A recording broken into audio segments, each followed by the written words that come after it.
we're going to define two new types or two new ways to describe a function. So if you remember from your Algebra 3-4 class, we said that a function or a relation is a function if for every input there's exactly one output, right? And one way that you might have evaluated whether something or not was a function was by looking at the graph and doing like a vertical line test on it, right? That all hopefully sounds familiar.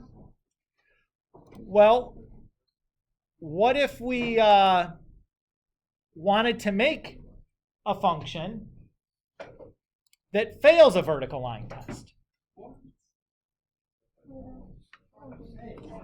Well, we can do that.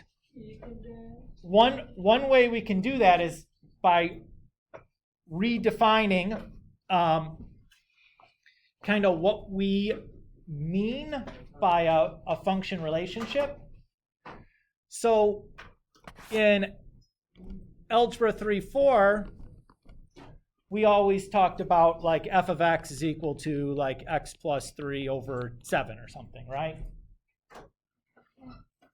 Well, what we're going to do in this course, or in this section, is we're going to define a function in two variables, or a function one variable that's defined piecewise, where the x coordinate we're going to find one way, and the y coordinate we maybe find a separate way.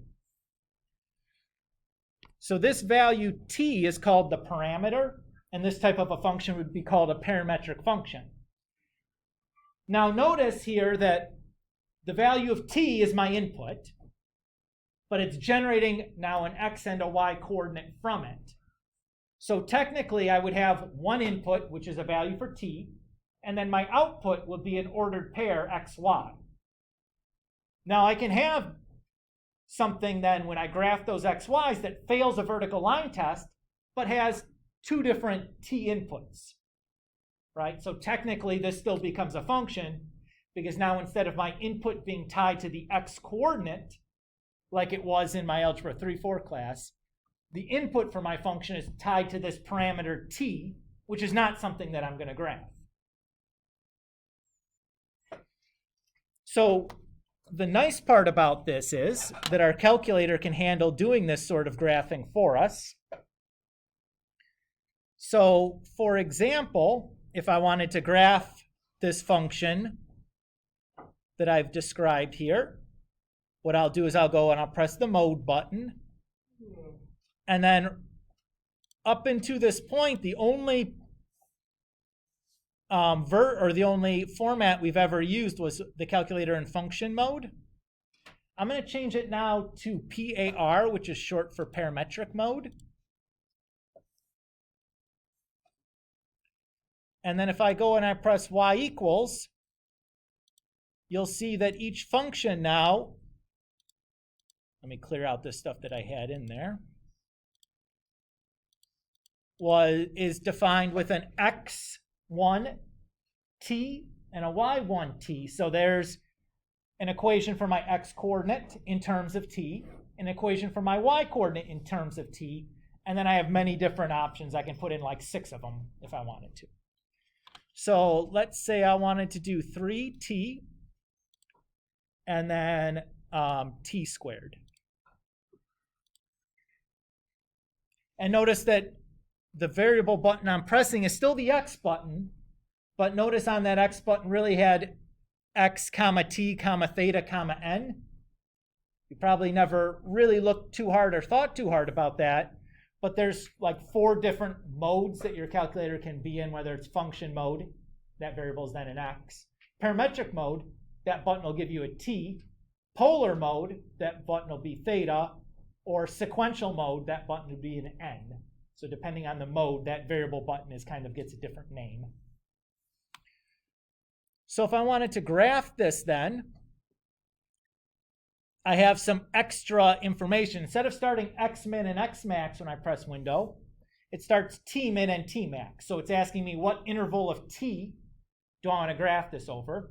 Let's just use 0 to 10 here. I don't know. That seems reasonable. Or maybe I'll do -10 to 10, actually. That might be more interesting.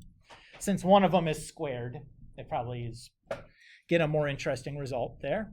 The t step I'm just going to leave as whatever that is on the calculator's already format. And then I don't really know the x, I don't have a good intuition of what this is going to look like, so I'm just going to use kind of a standard window where x min and x max are -10 and +10 respectively, and the same thing with my y min and y max. And then I'm just going to hit graph and take a look at what I get. So I get this like parabolic looking thing, right? Looks like a parabola. Is that okay with you guys?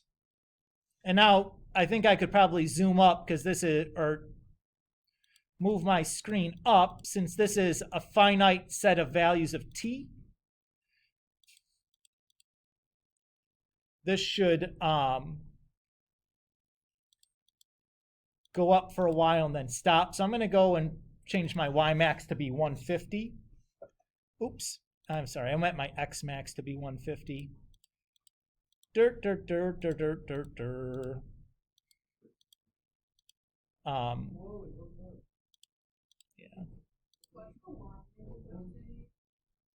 So the y min I just put at -10 and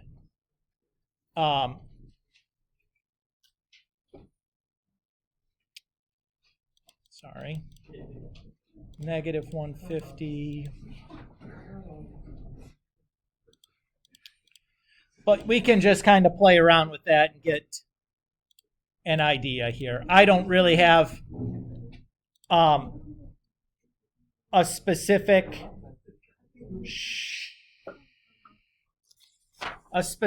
thing to look at.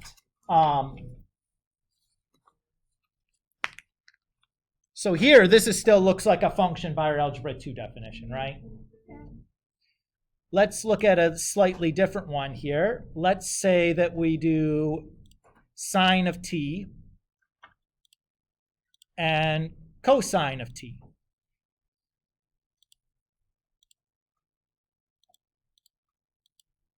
Okay, come on.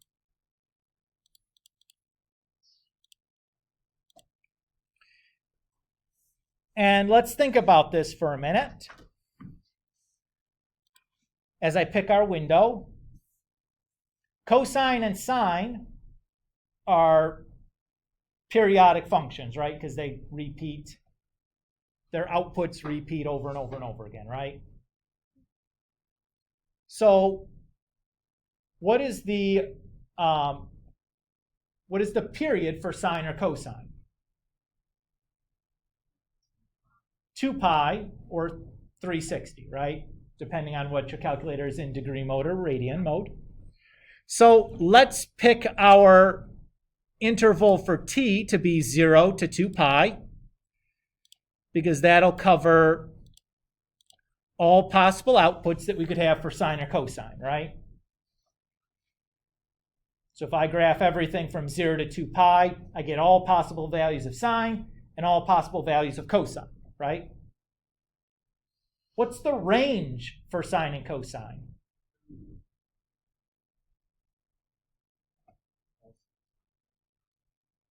So what's the smallest value that can come out of sine or cosine?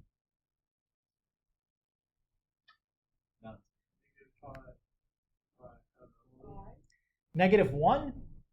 Oh, yeah. Right? That's the smallest output that you can have. Like if you type sine of something into your calculator, the smallest number it'll give back to you is -1. And what's the biggest? +1, right? So my x min and x max, I'm going to do like -2 to +2, so a little bit bigger than -1 and a little bit smaller than -1.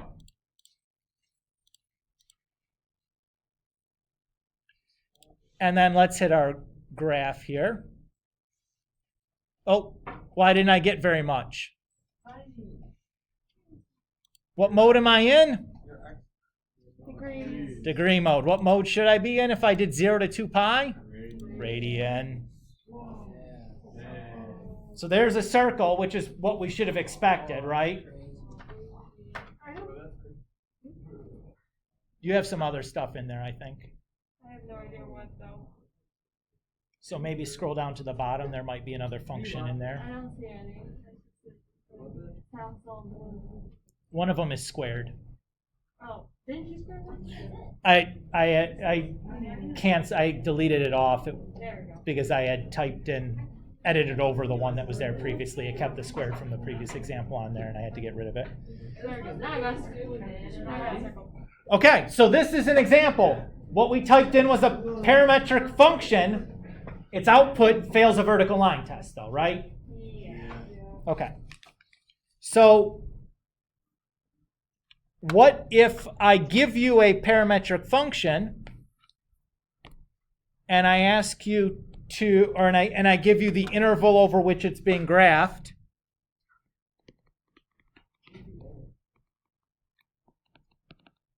and I ask you to determine or to rewrite this then in like without the parameter.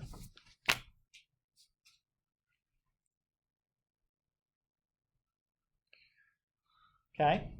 So if I want you to eliminate the parameter, I want to get this back into like our standard form without the t.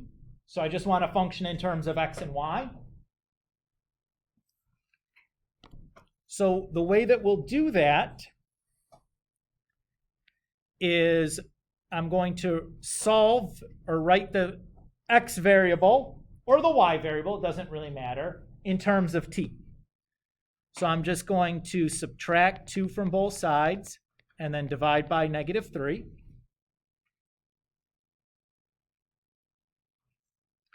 And then I'm going to substitute that in for y.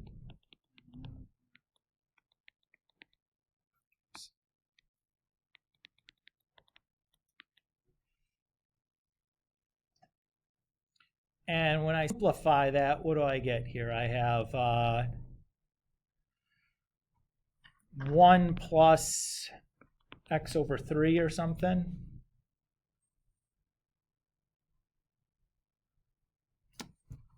Yeah.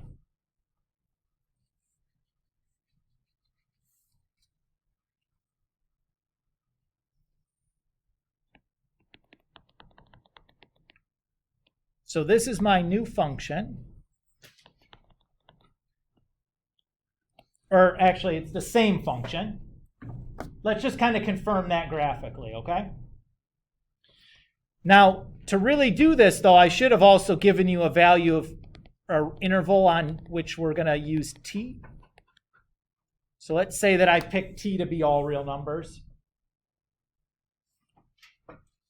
So if I wanted to graph this parametrically,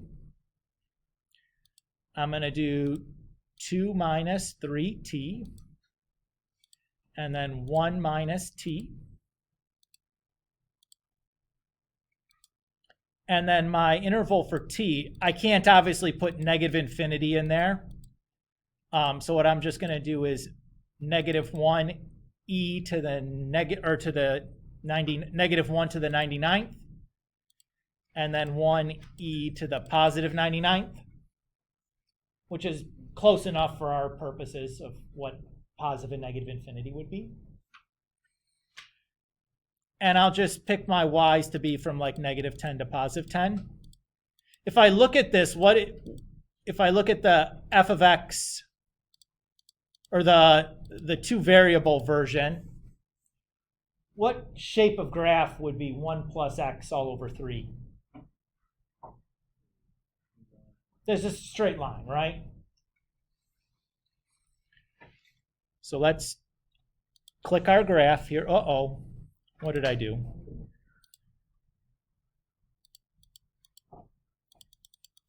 Oops. Where is my domain? Oh, maybe it just, these are too big? Is that my problem? Window range? I don't know. I'm just going to make these 100 then. It's still good enough. That was what it was. I guess I picked too big of a value for t.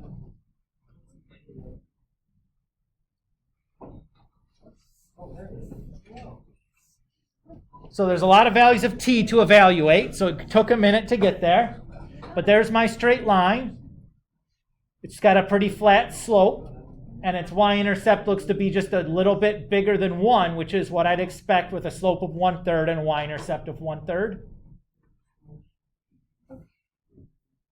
Yes? How do you know what point you're like X of it is at? I just picked a standard window.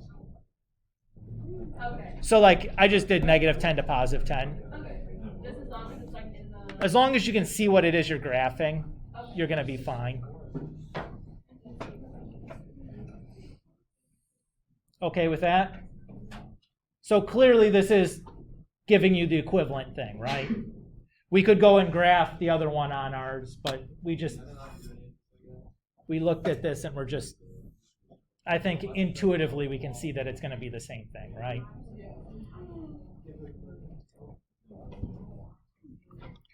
Okay, now there is one important piece still that we need to address, and that is, what will the domain and range be for this new function?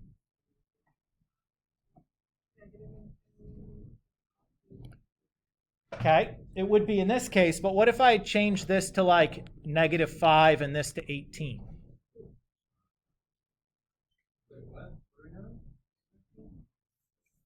So I'm asking what the domain and range would be for this function. And Cass says that it would be -∞ to +∞, provided that the interval is also all real numbers. Let's analyze why that's the case, though. Because I think you kind of guessed intuitively because you know what the graph looked like. Yeah. And that wouldn't necessarily always be the best bet. So the domain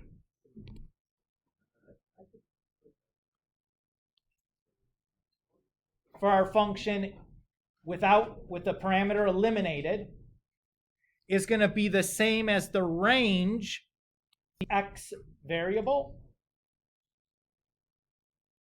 where t is the domain for the x variable. So if I have a linear function where I can put all real numbers into it, I can get all real numbers back out of it, right? Similarly, my range for my function with the parameter eliminated will be the range of my y variable, where the domain is the domain for, or is the interval for the parameter. Again, I have a linear function whose domain is all real numbers. Its range would be all real numbers. Let's look at an example where that's maybe not the case. That'll be a little bit less trivial.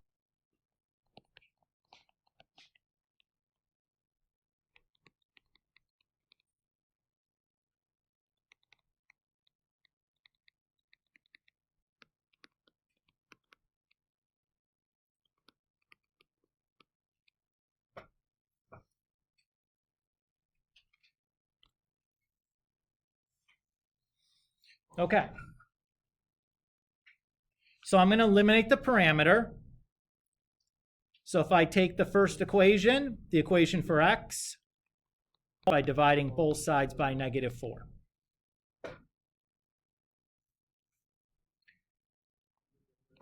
I can plug that in for t in the y equation. And when I simplify that, I get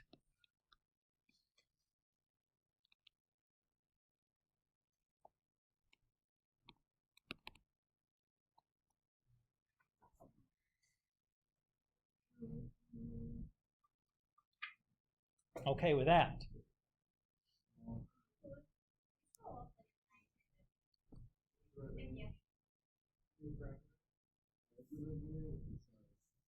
Well, 2 times 1/16 is 1/8. Oh, yeah. Okay. So if I want to find the domain then, what I need to do is I need to look at the range for x equals negative 4t on the interval from -2 to +4.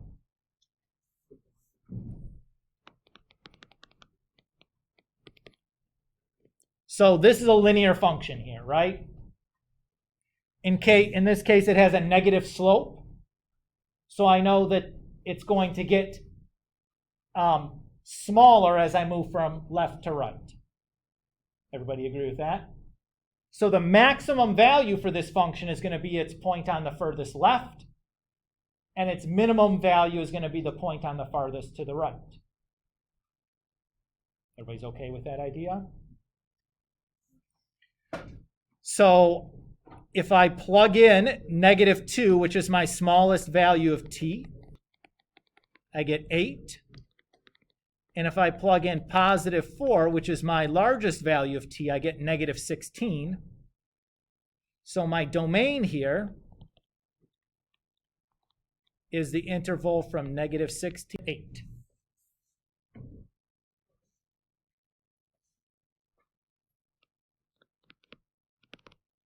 My range is I'm going to have to look at the range of the y-coordinate. Now I notice that this is a parabola. Everybody agree with that? So the range for a parabola is either going to be, or is going to either start or end at the y-coordinate for its vertex.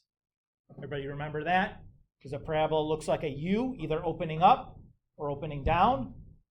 So either it's going to be, the maximum value is going to be the vertex if it's opening down, or the minimum value is going to be at the vertex if it's opening up. Everybody okay with that idea? Can you look at the equation of this parabola and tell whether it opens down or up? You should be able to. Up. Why? Well, because the leading coefficient is positive, right? So I know it opens up. So I know that my minimum is going to be the y-coordinate of the vertex. So how do we find the vertex for a parabola?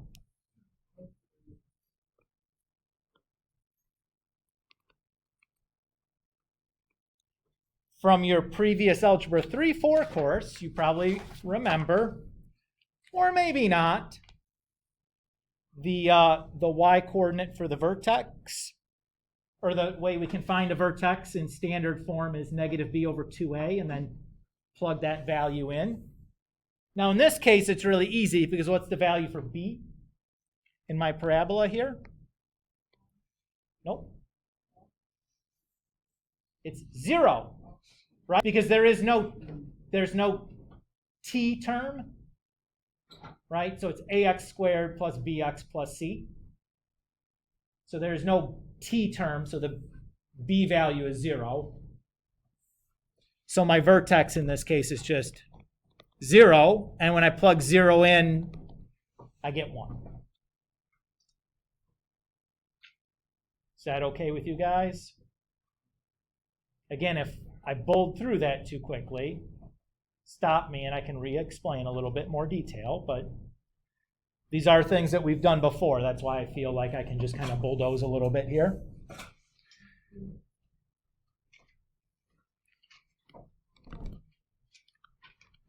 So my range begins at the value 1. And then after the vertex, the furthest way we can get from the vertex is going to be the maximum value, right? Everybody agree with that? Because the parabola is going to increase in either direction, to the left or to the right, increase at the same rate if it's opening up. So my maximum value will be the furthest value I can get from that vertex. In this case, that is the value of, what was it? So the vertex was at 0. I have -2 one direction, +4 the other. 4 is the one that's the furthest away.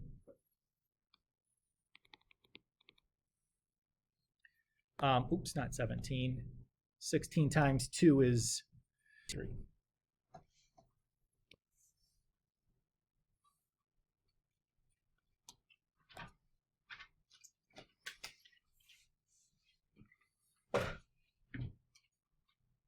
Are we okay with this idea?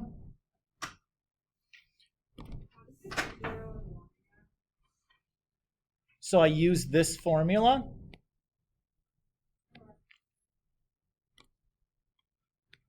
So I have AT squared plus BT plus C. So the A was 2, C was 1. So that's how I get the 0. And then if I plug 0 in for T, I get 1.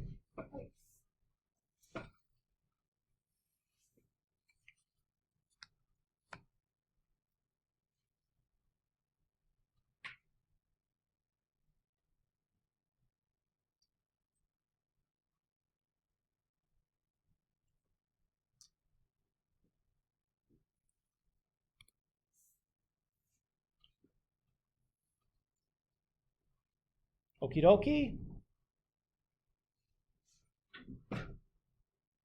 What if we want to do the reverse direction?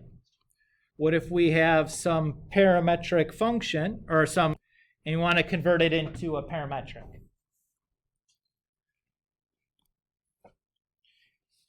This is actually considerably easier. Why is this so much easier? It's going to replace x with t, and now it's parametric. Right? Now we need one other piece of information here, is we need an interval for t. So what interval for t should I pick? Should be the same as the domain for x. Right? So if I go back here, what domain? This is a linear function, right? So the domain is just, yeah, so the t interval should match the domain for my original. And I'm done. So that's no big deal, right? It's actually considerably easier to parameterize a function in 2 variables than it is to take a parameterization and turn it into an equation. Particular since there's nothing, like we're accustomed to doing things in 2 dimensions because that's what high school math really looks like. But there's no reason this should be limited to 2 dimensions, right? If this was n-dimensional space, you're solving now like an equation with n variables in it, or a system with n equations in it, which can be rather challenging.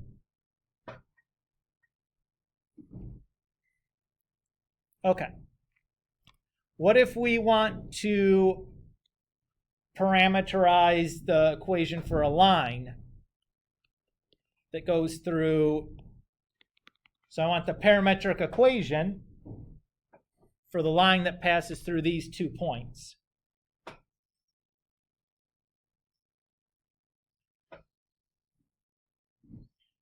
Do you want to do it the easy way or the hard way? Easy way. Great. I love the easy way too. Here's how the easy way works. What did we call this? I think we did that, right? I'm going to write the vector equation for this line. So what was V naught? It was a point vector, so either point would be fine. And what is V? V was the slope vector.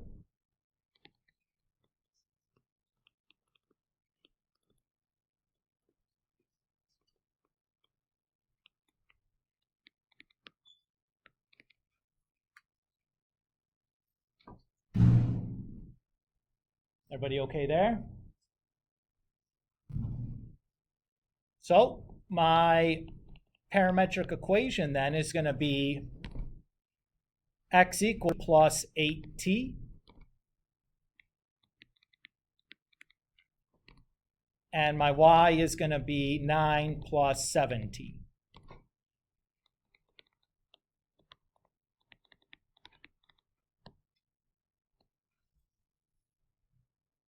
Oh, and then again, since this is a linear equation, we know that t can be anything. Ava. Of course.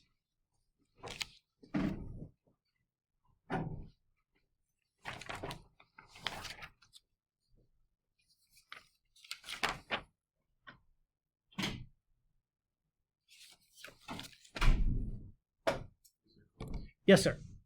Why is that a second one 8? Is it like 8? Just, oh, yeah. Oh, it's the slope formula. Yeah. Okay with that, everybody? So this is if it's a line. What if this was a line segment?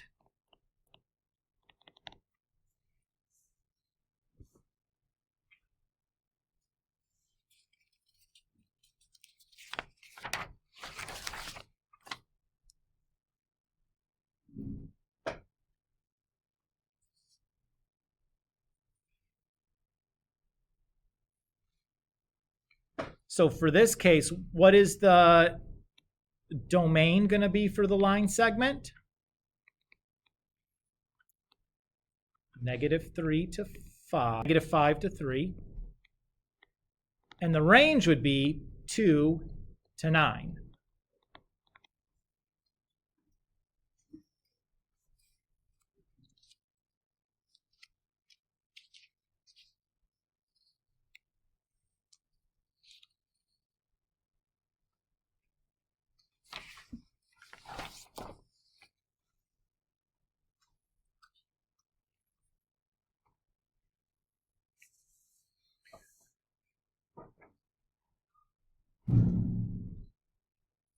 Okay, everybody okay with that idea? Now look at what happens when I pick t equals 0.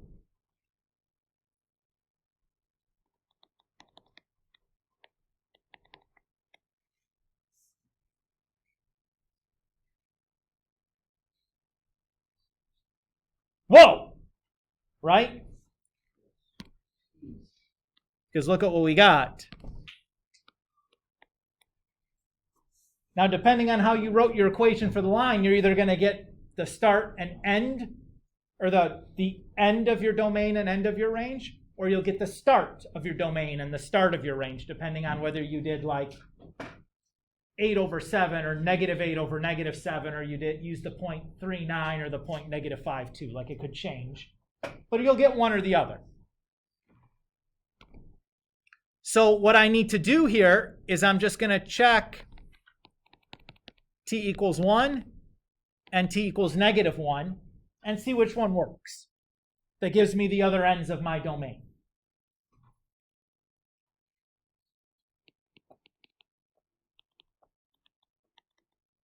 That gives me 11. Is that the other end of my domain? No. So I'm going to quit. I don't even bother with the y coordinate. That one gives me -5 though, which is what I'm looking for. And just to be certain, I'll do the y coordinate, but that gives me 2 also, which is great. So my answer here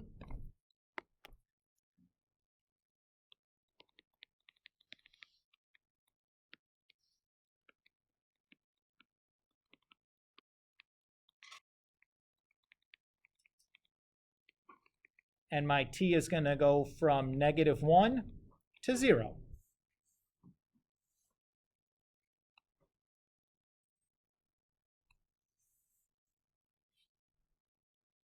And it's always going to be either 1 or -1 for your t when you do this, as long as you're doing it using a vector.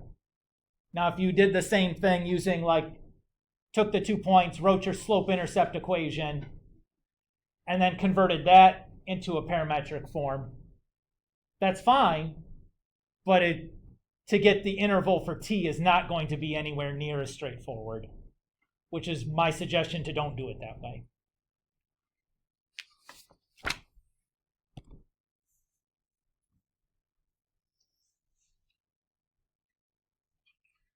Okay, so that's section 1, ostensibly. We've done the, kind of talked about what was going on. We've done some examples.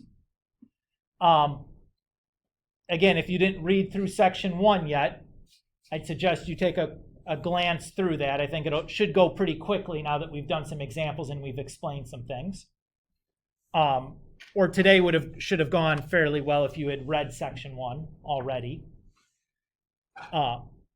So again, make sure you go through and do that. And again, as I'm going through things, if you don't like what I'm doing, or you don't understand something, or I went too fast, or you don't understand how I got something, stop me and ask. I'm happy to do that.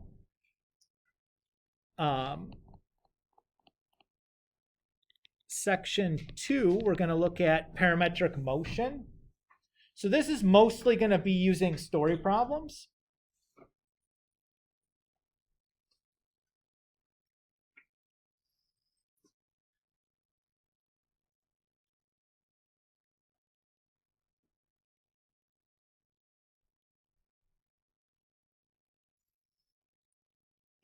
So our motion equation is as follows.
Yeah, Josh.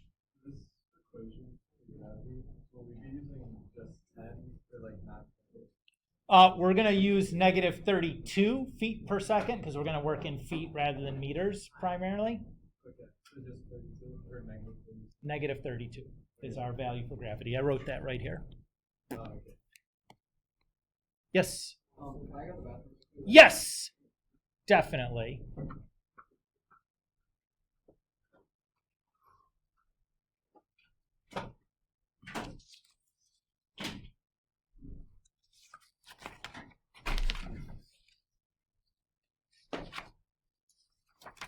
All right. Let's go ahead and do a couple of examples now. Scroll in like a little bit. I'm sorry, what? Do what? You scroll in like a little bit. What do you mean by scroll in? Like, zoom in Oh. like a tab.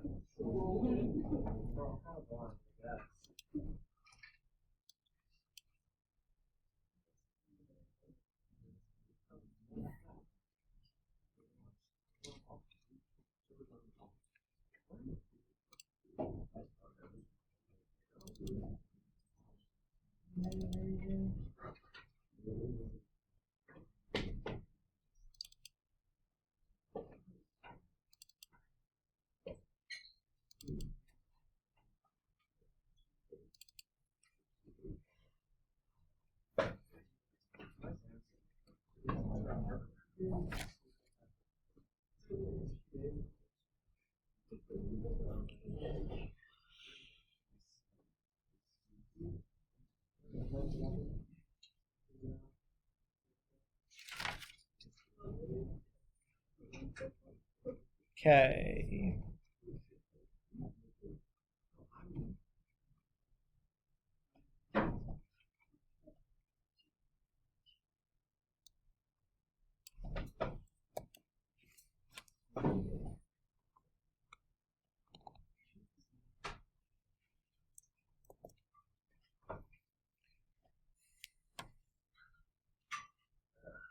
So let's say a ship is stranded in the ocean. On top of the bridge, 80 feet above the water, a distress flare shot straight up with an initial velocity of 32 meters per second. Provide a graph of the flare's height against time and find the height of the flare above water after 1, 2, 4, and 5 seconds.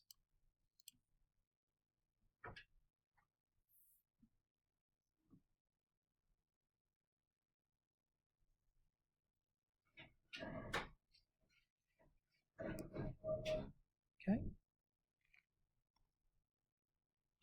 So to do this, I'm just going to take my function s of t and going to fill in my values. So 1/2 of 32 is 16. My initial initial velocity is 72. And my initial height is 80. So there's my function. And I'm going to graph this on the interval from 0 to, say, 6. Because my times want to cover 1 through 5, so I did a little bit before 1 and a little bit after 5. But this is just an equation in 2 variables, right? That's 32, or negative 32 times 1/2.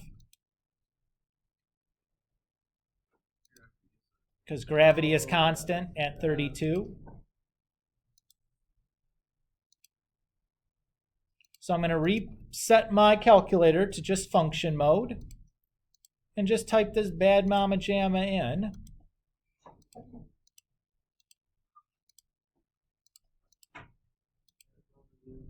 I'll reset my window so my t is the same as x. So I'm just going to go from 0 to 6. And I don't really know how tall this thing's going to go, but the lowest the flare could get is back down onto the ground, which would be 0. And the highest it can get, I don't know, it starts out at 80 feet. I'm going to, I don't know, 200 feet maybe if you shoot it straight up. I'm just guessing. I don't know. If we have to make it bigger because we can't see the whole thing, we can always come back and make that bigger. Not too shabby. So there's my graph. I could just copy that down because it asked for the graph. And then to find the heights at 2, 4, 5, or 1, 2, 4, and 5 seconds, I'm just going to use my calculator. I'm going to press second and the trace button. I'm going to pick the value command, and I'm going to input the value of 1 for x. So that gives me 136. And then I can input the value for 2 for x. That gives me 160. I can input the value of 4 for x. That gives me 112. So 112 feet, right? Do you see it down here? And I can go back and input the value of 5 for x. And that gives me 40 feet. Wait, what mode are we in? I put back into function mode. Mine is a straight line. Well, that's probably because you didn't put t squared. But it's x now, right? Or sure, negative 16x squared Huh. I don't know. plus 72x plus 80. And then wait, what's your window?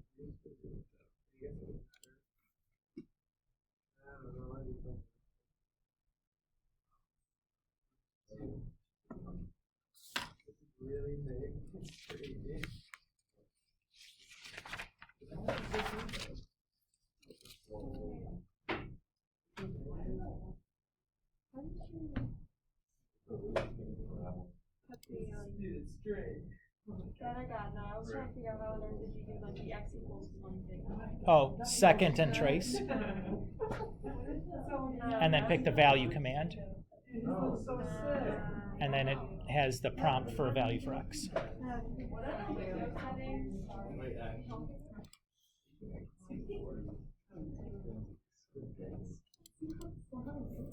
Right, I just wanted to include all my values for t. So I had to include 1 through 5, so I did a little less than 1, a little bit more than 5. And then my y's, the lowest that the flare can get is back to the ground, so 0. And the highest, I didn't really know. I just took a stab at 200, and that worked out. If I needed to pick something taller, I could pick something taller. That looks cool. So, yes.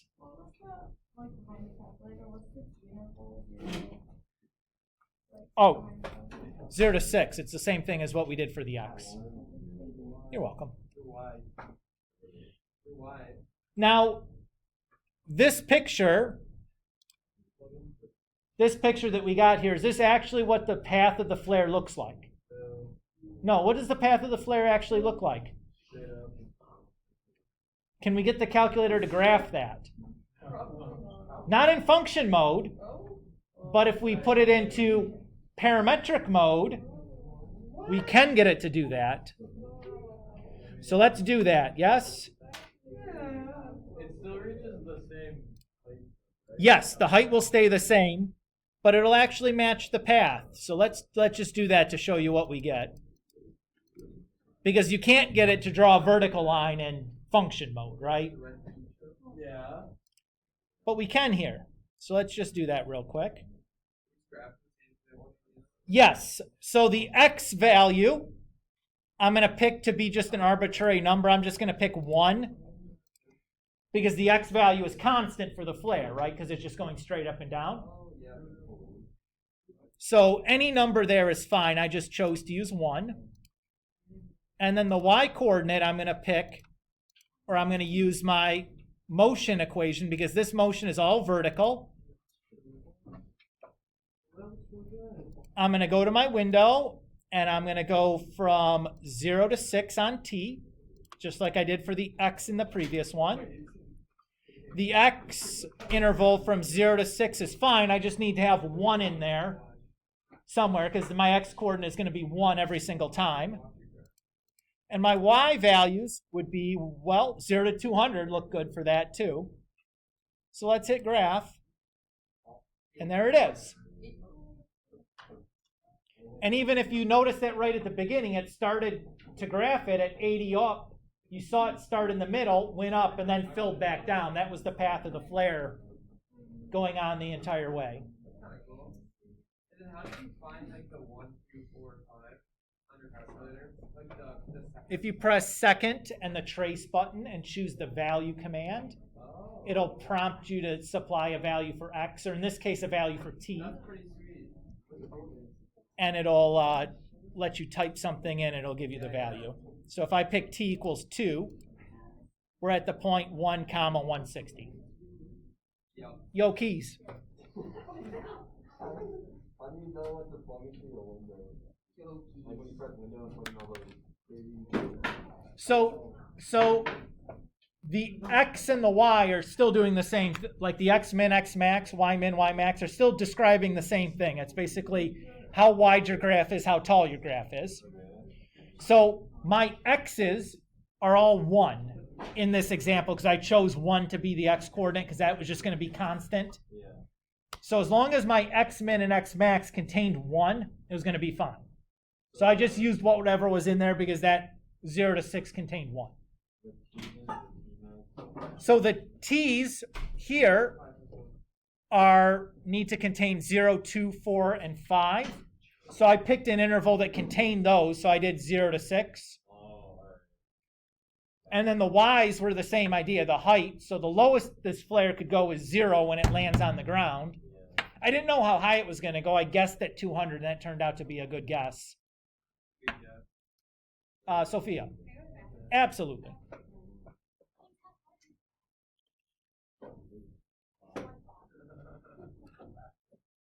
Okay.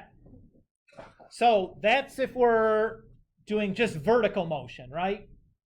But how often do we throw something or shoot something straight up and it lands straight down? Never.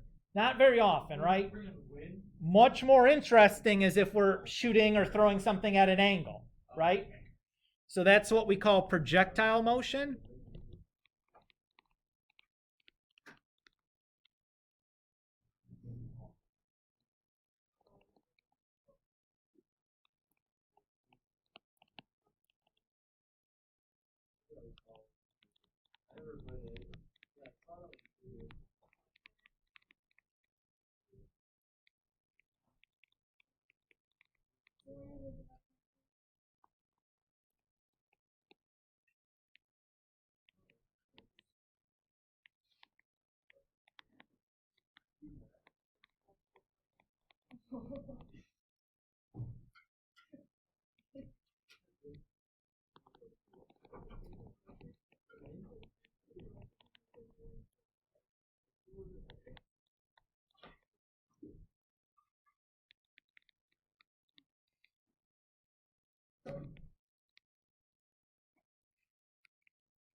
So this is my distance equation and my velocity equation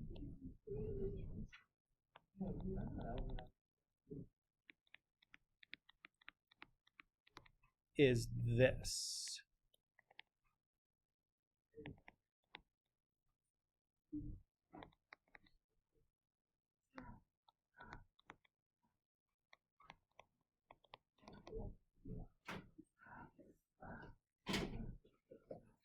Again, where that S naught is the initial height of our object.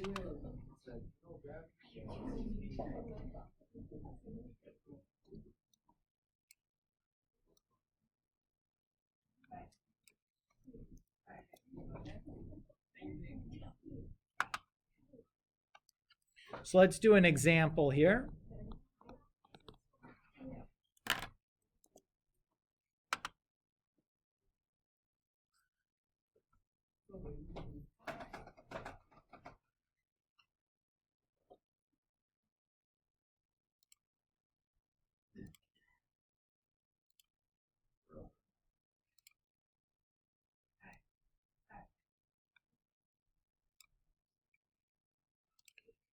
All right, suppose that you hit a baseball that's 3 feet above the ground with an initial speed of 135 feet per second at an angle of 16 degrees above the horizontal.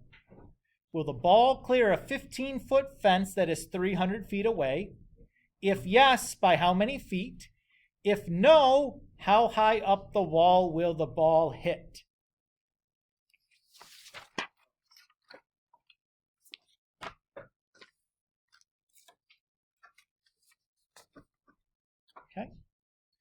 So let's start kind of identifying what some of these values are. What's the initial height of the baseball? Okay. What is the initial velocity? Okay, you want to put units on there? We can put units on there too. Okay. And what is the angle above the horizontal? Okay.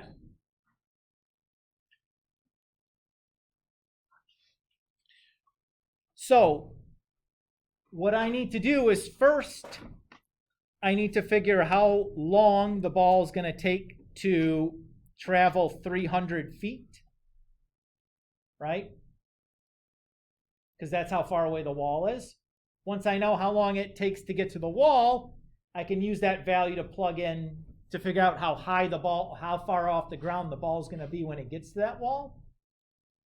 Is that okay with you guys? So if I ask how far away the wall is, am I talking about a horizontal distance or a vertical distance? So you're at home plate, you're ready to swing. Is the wall far away from you in the horizontal or the vertical? Horizontal. Horizontal. So I want the x component then. So I'm going to use my d of x equation. And I would say that x is negative 16. Yes, sir. Yes, sir. I'm sorry, that's not right. I'm looking at the wrong thing.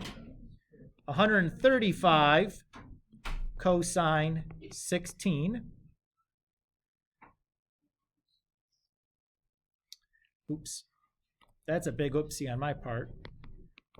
There's a t there. Yeep. And then this is negative 32t. Oh, there it is.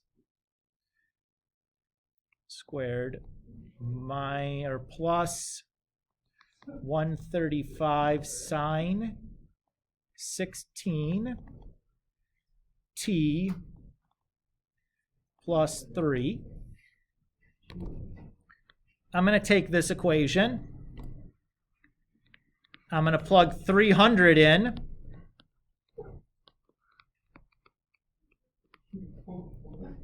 And solve for t.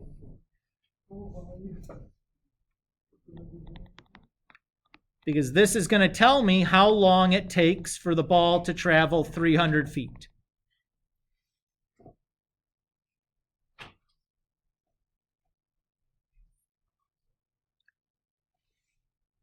Okay with that? Because that's how far away the wall is, right? Yeah. I'm going to then plug that t in to the y equation.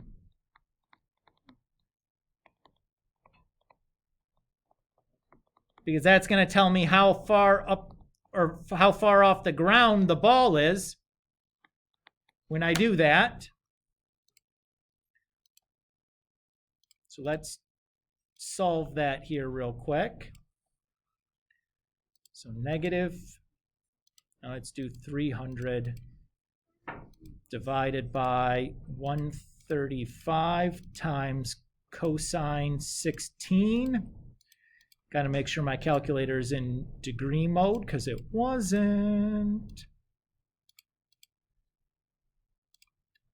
There's that. And then negative 32 times that answer squared plus 135 times sine 16 times, oops, close the parentheses, times that answer plus 3. That's not the right value. What did I goof up? Yeah, I don't know why I wrote 32 there. I was looking at the wrong one again. I was looking at V of... Thank you. You know what the worst part about that is that I can't just recall it and change that, I have to go back and do this thing again. And then I can recall it and change that, because it would have used the wrong answer. There we go. So 3.51 feet above the ground.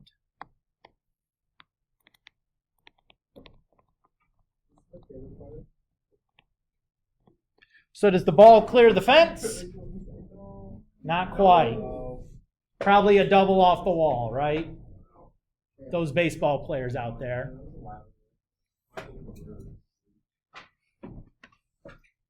Now can we get our calculator to do this?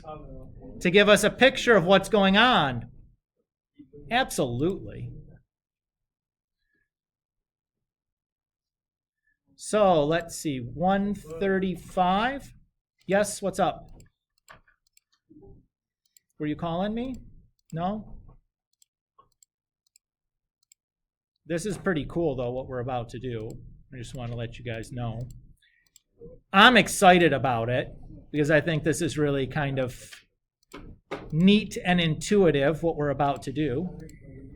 So that's going to be the path of the ball. And then I want to draw the wall.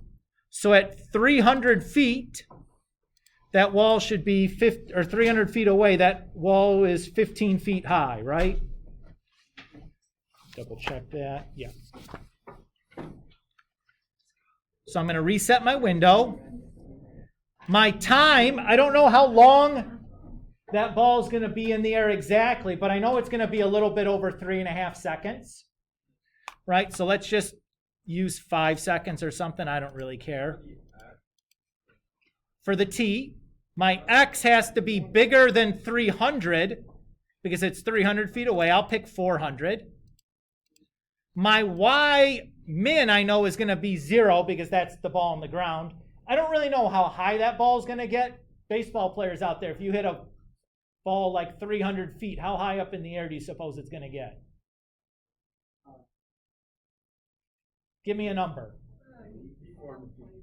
400 feet up? I'm going to pick half as far. Yeah, like I think probably half as high up as it goes out is probably fair for like a line drive-ish, because you're only 16 degrees above the horizontal, so it's pretty line drive-y. So I'm going to hit a graph. Oops. That's not quite what I wanted it to do. Okay, that's what I want to do. All right. So that was close. I need to do something more to this, though. I'll show you in a second. Just something bigger than 300. So what I really want to do is I want to take what do I want to do? How do I want to explain this? If I just picked 30 and 15, it's just going to put a point at 30, 15, right? I want it to draw a whole line there. So what I'm going to do is I'm going to take that 15 and divide it by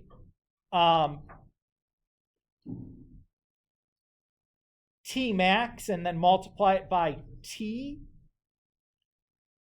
So basically it's just going to keep drawing points from 0 all the way up, basically.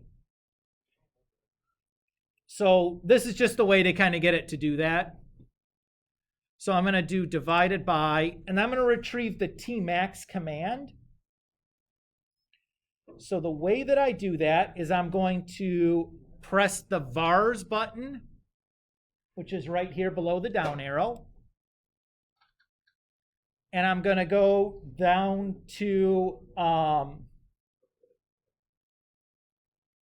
the window option.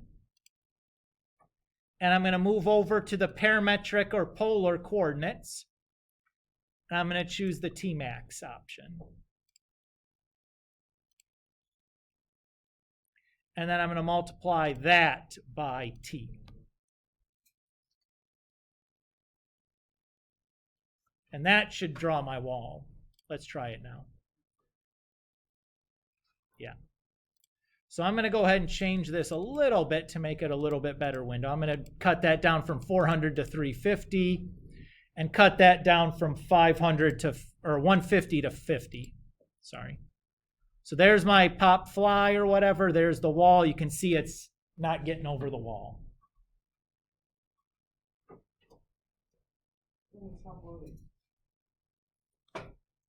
And that actually, that picture represents what's physically going on in the world, right? That's actual, the path of the ball and the height of the wall, and like, it's pretty clever. Yeah, Pedro. Of course. Could you go to your window for a bit? I just want to see what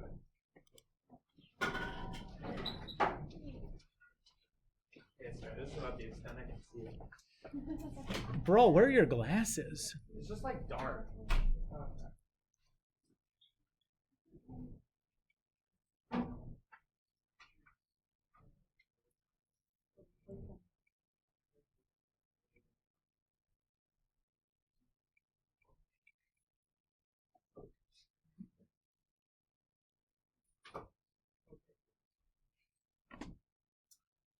All right. So we know that this ball didn't quite make it over, right? Let's say, just for the sake of argument, what if that ball had cleared the fence? How would we figure out how far that ball went? Or say there's no fence there at all. How could we figure out how far that ball went? When is the ball going to stop moving? When it hits the ground. Okay, what is the y value when it hits the ground? 0. 0. So I'm going to plug 0 in for y and solve for t. I can then take that answer for t and plug it into the x component to figure out how far the ball went in that many seconds. Everybody okay with that idea?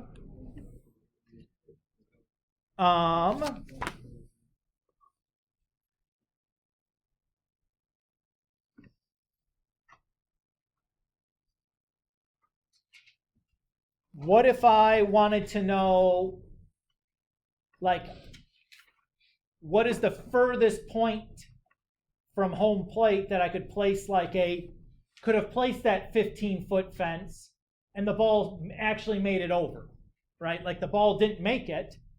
How far would I be able to put that and have it make it? How would I do that?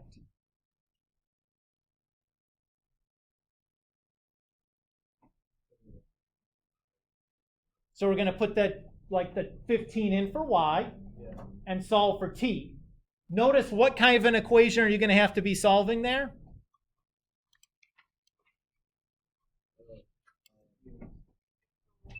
It's going to be a quadratic equation, right? So you probably have to use the quadratic formula. Same thing would have been true when you plug 0 in. I didn't mention that before. Which answer do you want? Because you're probably going to get 2. Assume they're different. Which of the 2 answers would be the one that you want?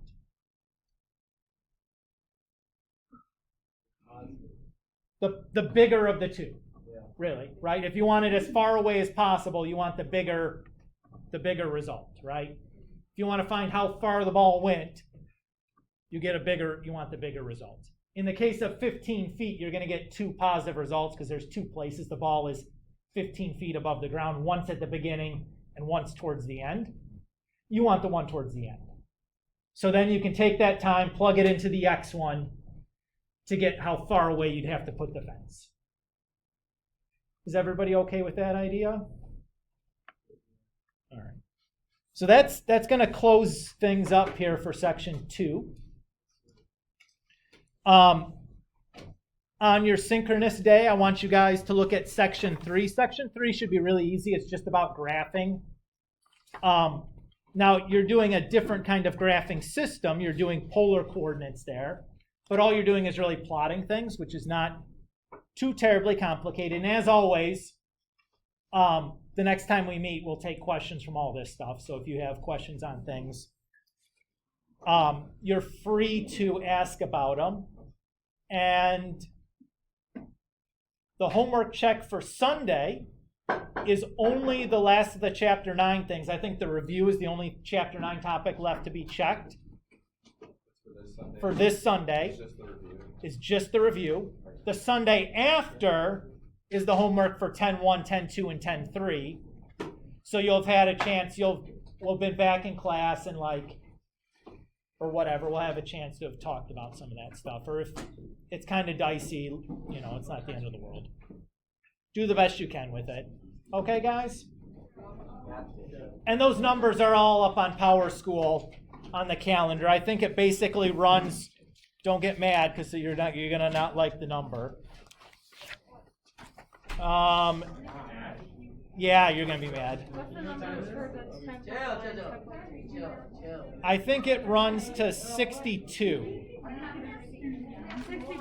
Yeah. That's not better than the 100. No, there's 96 in this set. There you go. We've done enough to go through 62, I think. Okay, so what are the numbers? Are we doing 62 for, okay. Not for Sunday, but for next Sunday. Yeah, next Sunday. So that way, it's started. Not Yeah. right now, because my calculator is going to die, and also I'm about to die, so I'm very tired. Yes, me too.